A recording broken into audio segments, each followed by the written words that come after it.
Welcome to Guide Guru. We hope this video helps.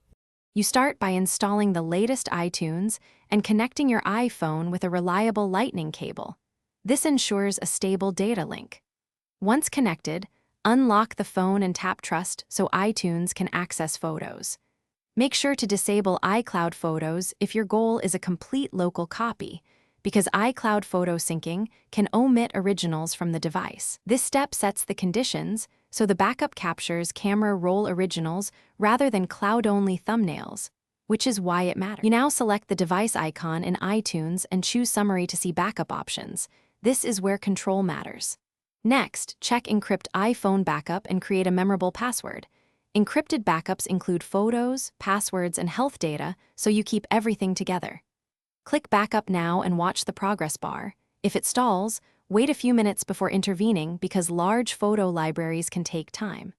This encrypted backup gives you a complete, restorable copy of the device state, including originals. Once the backup completes, verify it in iTunes Preferences under Devices where you'll see the device name and timestamp. This confirms success.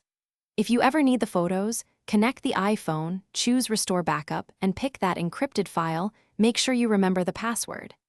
If something goes wrong, such as an incomplete backup or error, update iTunes and your OS, try a different USB port or cable, and then retry. That troubleshooting step fixes most connectivity or compatibility issues quickly.